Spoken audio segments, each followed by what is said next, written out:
റോമ 12-ാം അധ്യായം 1 മുതൽ 21 വരെയുള്ള വാക്യങ്ങൾ. ക്രിസ്തുവിൽ നവജീവിതം.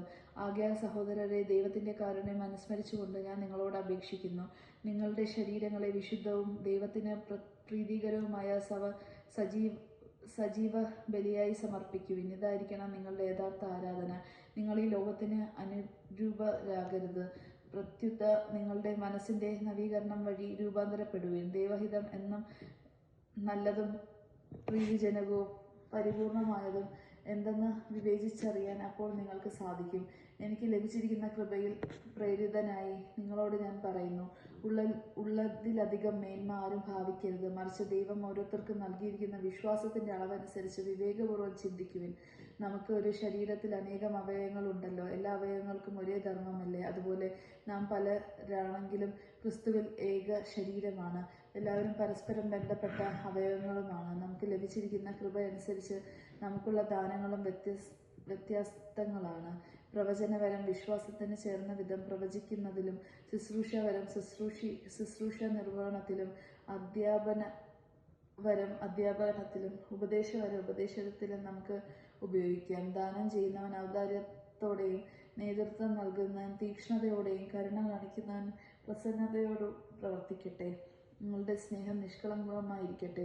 തിന്മയെ ദേഷിക്കുന്നവൻ നന്മയും മുറുകെ പിടിക്കുവിൻ. നിങ്ങൾ അന്യോന്യം സഹോദര്യതുല്യം സ്നേഹിക്കുവിൻ. പരസ്പരം ബഹുമാനിക്കുന്നതിൽ ഓരോരുത്തരും മുന്നിട്ട് നിൽക്കുവിൻ. തീക്ഷ്ണതയിൽ മാന്ദ്യം കൂടാതെ ആത്മാവിൽ ജ്വലിക്കുന്നവരായി കർത്താവിനെ ശുശ്രൂഷിക്കുവിൻ. പ്രത്യാശയിൽ സന്തോഷിക്കുവിൻ. ക്ലേശങ്ങളിൽ സഹനശീലരായിരിക്കുവിൻ. പ്രാർത്ഥനയിൽ സ്ഥിരതയുള്ളവരായിരിക്കുവിൻ. വിശുദ്ധരെ അവരുടെ ആവശ്യങ്ങൾ സഹായിക്കുവിൻ. അതിഥി സൽക്കാരത്തിൽ തൽപരരാകുവിൻ. നിങ്ങളെ പീഡിപ്പിക്കുന്നവരെ അനുഗ്രഹിക്കുവിൻ, അനുഗ്രഹിക്കുകയില്ലാതെ ശപിക്കരുത്. സന്തോഷിക്കുന്നവരോടുകൂടി സന്തോഷിക്കുവിൻ, കരയുന്നവരോടുകൂടി കരയുവിൻ. നിങ്ങൾ അന്യോന്യം യോജിപ്പോടെ വർത്തിക്കുവിൻ. ഔദത്യം വെടിഞ്ഞ് എളിയവരുടെ തലത്തിലേക്ക് ഇറങ്ങി വരുവിൻ. ബുദ്ധിമാന്മാരാണെന്ന് നിങ്ങൾ നടിക്കരുത്. തിന്മയ്ക്ക് പകരം തിന്മ ചെയ്യരുത്. എല്ലാവരുടെയും ദൃഷ്ടിയിൽ ശ്രേഷ്ഠമായത് പ്രവർത്തിക്കാൻ ശ്രമിക്കുവിൻ. സാധിക്കുന്നിടത്തോളം എല്ലാവരോടും സമാധാനത്തിൽ വർത്തിക്കുവിൻ. പ്രിയപ്പെട്ടവരെ, പ്രതികാരം നിങ്ങൾ തന്നെ ചെയ്യാതെ അത് ദൈവത്തിന്റെ ക്രോധത്തിന് വിട്ടേക്കുക. എന്തെന്നാൽ ഇപ്രകാരം എഴുതപ്പെട്ടിരിക്കുന്നു, പ്രതികാരം എന്റേതാണ്, ഞാൻ പകരം വീട്ടും എന്ന് കർത്താവ് അരുൾ ചെയ്യുന്നു. മാത്രമല്ല, നിന്റെ ശത്രുവിന് വിശക്കുന്നെങ്കിൽ ഭക്ഷിക്കാനും ദാഹിക്കുന്നെങ്കിൽ കുടിക്കാനും കൊടുക്കുക. ഇതുവഴി നീ അവന്റെ ശിരസിൽ തീക്കനലുകൾ കൂന കൂട്ടും.